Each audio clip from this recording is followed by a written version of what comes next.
I hope you're doing well. In this lesson, I'm going to do something a little bit different. So last week, one of my channel members, my supporters, asked me to make a video about OBS and explain what it is and how to use it.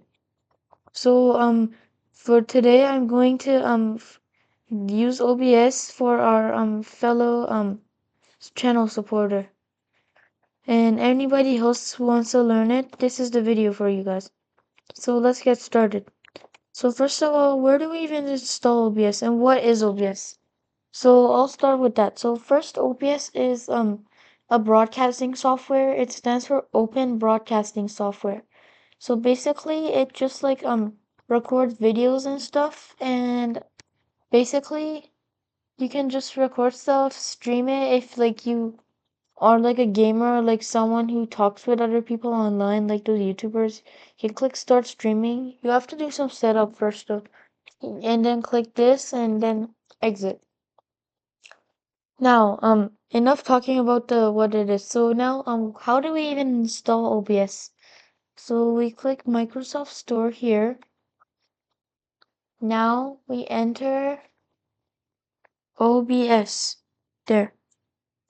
We type OBS.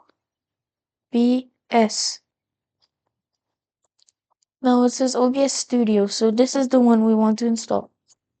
So as you see, I already have it installed, but for you guys, it should be a blue button that says install or download or something like that. And then once you click it, you will have to do some stuff to get it installed. And yeah, after that, let's assume you already have it installed. So now, what do you even do with this? So it's simple. So you have to set up a bit. You have to, if you want to make it in a file that you want to customize, you have to make a file, and then all the videos you record will go in there. So first you will click file, and we will do some stuff. So before I do that, actually this recording button, this is the one I'm using right now, the blue one. If I click this, it'll become gray and says start recording, but I'm not gonna click that because, well, you might have guessed it. If I click that, well, I won't be able to tell you anything more. And if I pause this, it will pause the recording. It won't stop it. I can just simply pause it and start it again. So let me pause it. And now I resumed it. So yeah, I paused it in between, but you couldn't see because if I pause it, well, you can't see it. So anyways, let me show you some stuff. So when I upload my YouTube videos, I click file and then I click Remux recordings. Let me first show you a recording. Let's go in here. And we'll have two of these, test MKV and MP4. We'll first use the MKV. So MKV is a file format. You can use it for different types of stuff, but if you want to upload it on YouTube, you have to make it MP4 because the MKV file will not work on YouTube. So how do you make it MP4? So first we'll go in Remux recordings here. We'll clear all items and we'll go down. We'll click test MKV and it'll become, this dot will become from MKV to MP4. Now we will click Remux.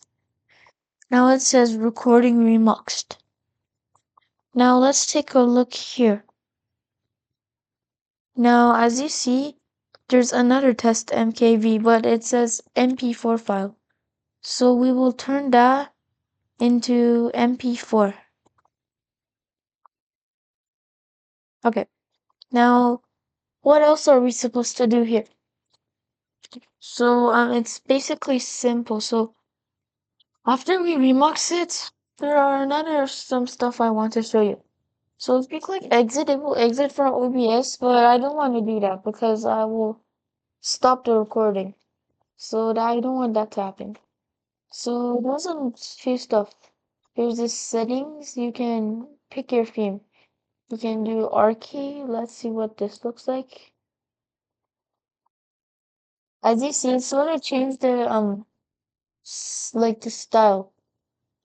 If you go in settings again, you can do dark. You can do gray. I think gray was the one I was already using. No, it was yummy, yeah. Light, it will make it bright, but usually people don't really like light mode, but that's just my opinion. There is Rachni, them, and Yami, my default. I'll keep it with that for now. So there's a few more stuff. There's a stream button. There's output button. There's the audio to change the desktop audio and stuff like that. The video hotkeys, you can like hotkeys like the commands like the control FN or like control B or alt D or something like that. So if you click the button, it will start the doing it quick. So these are the accessibility and these are more advanced stuff that we'll get to that later. We'll now focus on the basic stuff for now. So no. And we'll just go back to changes real quick. Let's change this to Yummy. Okay, and there. Okay, now what else do we want to do? So let's go click the edit button and see what we have here. We have the transform button. We have the order button. We can use it to move up or down different stuff. We can preview scaling. We can do canvas style. But as you see, it just like does this. So let's actually go back in canvas style, the preview scaling, and click scale to window. Okay. Now there's this lock preview button too and advanced audio properties. If we click this, we can do the audio input capture, the desktop audio, the mic, and a few more stuff. Okay, so now we got to that. Now let's view the view button. There's the reset UI button, the full screen interface, F11.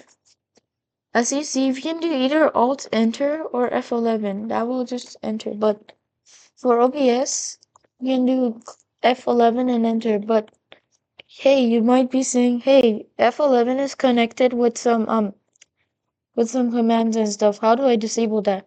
If you go to the bottom left corner of your keyboard, you might see a button named FN. So if you hold FN and click escape, it will say normal FN key and you can use the F11 button. And if you want to return back to the function mode for the F keys, you can click FN and escape again and it will go back to the normal, the volume button, stuff like that. So now we can also do the stuff. We can also see the stats. You can see how many disk states is available and the CPU usage and the FPS and all those stuff there. We can also see the always on top button. Now let's go to docs. So there's lock docs, reset docs, and scene sources, audio mixer, scene transitions, control stats, all that. The profile is a bit tricky because I don't have a profile here. I just record with OBS, but I never really set up a profile there. So scene collection, we can do a new scene here. We can duplicate one, we can rename one. We can also import, that means like go in a file and upload it, or export. We can save it to a file and then we can import it somewhere else. We can also check for missing files and stuff like that. The tools, we can do captions and automatic save switcher, output timer, scripts, and WebSocket server settings. These are a bit more advanced. The help button, so if you need, like, something is going wrong with OBS, and no matter, like, if you research something you can't find it, there's the help portal, their website, their Discord server. You can log files or crash reports and all these stuff. So these are self-explanatory stuff. Well, yeah. So this start virtual camera button, we won't click that because it might interfere with our video. Right here. Studio mode just sort of like adds another screen there. You can do fade to black and all this stuff here. And we can exit studio mode. The settings we can also open here too. And if I exit, I don't want to exit here. These are where the audio comes from the microphone. The desktop audio, well, because I already have this sort of microphone thing attached to it, the desktop audio is none because the sound comes from there. But the audio input capture is working a bit pretty well here. So these are the sources I sort of used before. If you see my Scratch videos, you might have seen that I didn't really like edit it from a Scratch free to Python, but it's not really a big of important thing. That sort of just like helps you stay on track and be organized and stuff. So we can also add scenes too. So enough with the video.